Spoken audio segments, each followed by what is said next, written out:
Zlatan fact. Zlatan knows Victoria's Secret. Welcome to the first episode of the second season of Let's Play AC Milan in Football Manager 2021. The season is about to kick off, which means we're going to go through the transfers and then we're going to play the first game of the season. And when it comes to the transfers, there's still some time left before the transfer window closes, so things can still change after this episode.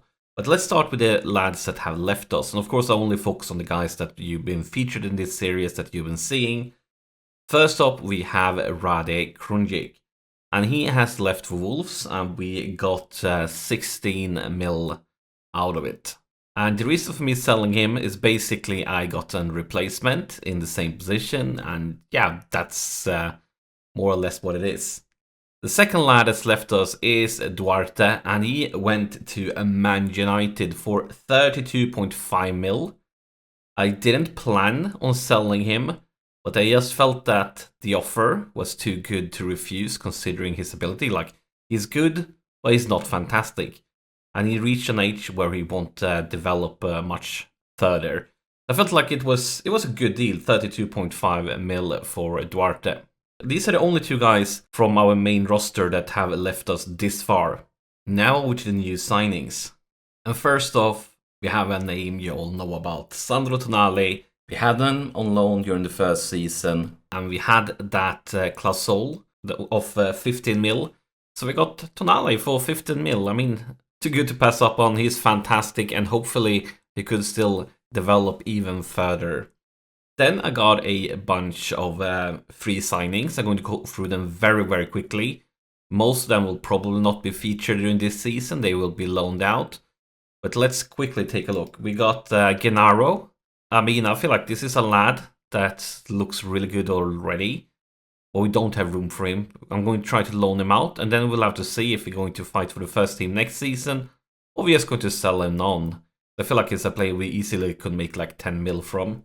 Then we have Oscar Aranda, and he's only 19 years old. Another promising youth prospect. We already loaned him out. We'll have to wait and see what happens and how he keeps on developing. We have Thomas Basila. He's 22 years old, central defender. Uncertain if we're ever going to reach our first team, but hopefully at least we can make a good profit from him in the future. We have Ali Akman, and he's actually a really promising Turkish striker, and is only 19, so looking at his potential ability here, I certainly have some expectations of hoping for him to keep on developing and maybe one day become a player in our first team squad, but we'll have to wait and see. And finally, on the free transfers, we have Sergio Gomez, and look at his stats. He's fantastic. It says that he doesn't have that much potential left for development. But, I mean, these stats right now, it's not too cheap. It's just too bad. It's just like we kind of don't have room for him. But, you know, I like free players. And of course, other than these, I also signed quite a few, like 16-year-old regions from other clubs. Not going to go through them because it's going to be many years before any of them, if ever, gets featured in our first team squad. Then we have 3 players that we currently spent money on other than Tonali. First off is Morilla, and he was transfer listed for 81k. 81k, basically free. So I'm not sure if he's ever going to become anything, but for 81k, I mean, look at this. He's already increased his value with 20 times. So give him 2 more seasons developed, loaned out. I mean, at least we're going to make a good profit from him. Then we have a young, promising Italian winger. We signed him pretty expensively. We paid 13 mil for him. But it was multiple big clubs, like Premier League clubs and so on, interested in him. And look at his potential ability. Like, my scouts tells me that he has the potential to become something very, very special. And I'm going to aim to loan him out this season, maybe the next season. But then hopefully keeps on developing and can start breaking into our first team squad. And then we have a sort of a funny story. We have this lad, Riccardo Calafiori, and as you can tell, we signed him from Roma, and we paid a lot. We paid 22 million, and he's another lad with an insane potential ability. But the funny story is that Real Madrid gave us an offer for Calabria, and it was a big offer. They were willing to pay 32 million for Calabria. That was an offer too good to refuse. So I accepted that offer, and I was certain that he was going to move on. And I felt like, oh, this could be a perfect thing to do. We had Theo as our main left side defender, and then we can have a youth prospect that's already very talented, not that far behind Calabria, and he can play and keep on developing and hopefully reach his potential. So I signed him thinking that Calabria was a done deal, and then it popped up that Calabria had turned down the contract offer from Real Madrid, and he was even upset with me for accepting their offer. Which means, well, now maybe we're going to sell on another defender. I'm looking at it if we can get a good deal for any of them. And if we don't, we're probably going to loan him out for a season and then see if we can sell someone to make room for him. Because with this potential, if he just stays injury free, he can become something really, really special. But as I said in the beginning, we have quite some time left of the transfer window.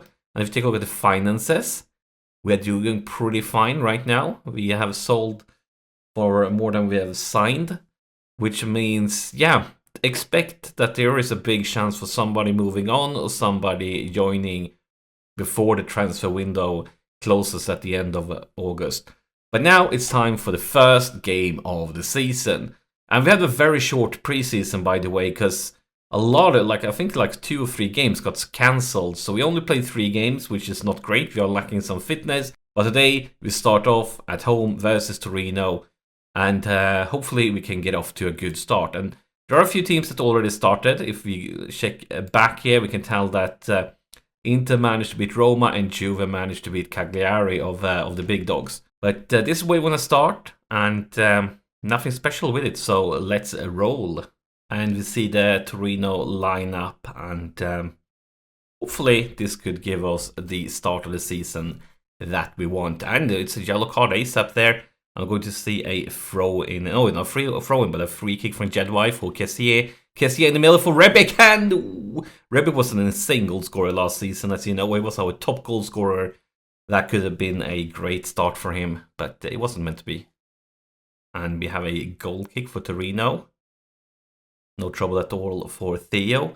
We actually got some big offers for Theo during the summer, but none of them was big enough. We got some offer, I think, around the 40, 50 mil mark, at least the 40 mil mark. But I feel like he's worth more, so we kept on to him. Alexis with a corner, clear with the defense. Rebic trying to pick it up, but it's, yeah, he wins it. Great challenge there. Goals, and a very optimistic shot from that distance. We have Alexis Theo with the throwing for Liao. And here's the cross to nobody. Way wide. That was a very bad aim, I must say. The highlight keeps on going. Jedwai for Kier. Kier for Kessier. Kessier going for Liao.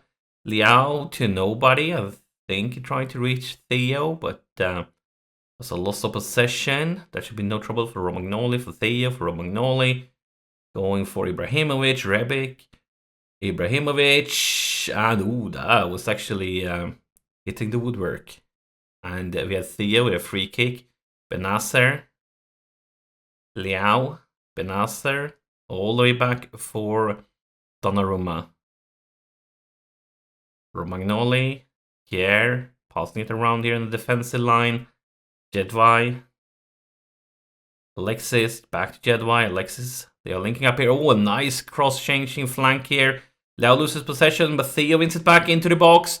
Can he find somebody? Can he? Maybe. Oh, I think he went outside. It's going to be a VHR check, I'm guessing. But I felt like the tackle came after he left the penalty area. But I hope I'm wrong. I really hope I'm wrong and it is a penalty. Yeah, that was what I felt. It was going to be a free kick. I really felt like it happened after he left. We have Benacer with the free kick into nobody. And that's the halftime whistle. We can't be, I mean, looking at statistics, we completely dominated things, but we're going to point fingers. We're not happy. We're also going to go to the drawing board. Do we want to change anything around? I think we're just going to change the mentality for now, and then we might go to strikers later on if nothing changes. Still nothing. We're gonna pause. Look at this, 18-2 shots. We completed dominating everything. But we're going to move Rebic a little bit higher up. Bring him up as a second striker instead of a shadow striker, and he's going to be pressing forward, focusing on attack. Actually, I also noticed just before when I clicked OK, we have a potential injury on Jedwai. He's not going to risk anything. We're going to bring in Conte. Oh, actually, I forgot to mention one thing. We got a new loan deal for Diaz. So Diaz, he's sticking with us for another season. So I'm very pleased with this one because he's very versatile, can play on all three sides here. So that was a signing without being a signing, so to say. Clock just ticks on though. And they have changed now that in this game they don't have the Corona rules anymore, I believe. So I think we've gone down to only 3 subs. But we need to change things around. This is clearly not working. We could actually start going a little bit insane. I think we're going to roll like this. I think that's a good option. And then we're going to see a few guys that's not performing. Alexis, we're going to bring in Castillejo. And let's keep it like this for now. Clock just ticks on though. Look at this, 26 chances, but nothing. Just nothing happened. Let's work it into the box. Try to get a little bit closer because we seem to be missing goal. We're going to remove Ibrahimovic. We're going to bring in Milik, and he's going to be our poacher. Let's bump it up even further. And let's go for a very attacking mentality. 4 minutes of extra time. Come on, something. Something. Nothing. Considering the way we dominated this game, 26 shots to 4, this is a very disappointing start of the season. We clearly don't feel as the reigning champions. That, simply put, was not good enough. We should have won that match. Everyone agrees. That's it for the first episode of the second season. Make sure to not miss tomorrow's episode because, you know, the transfer window, you never know what's happened. And of course, I would be very grateful if you help kick off the second season by pressing that like button. And of course, give me some thoughts, your comments in the comment section below about the transfers. Thank you for watching.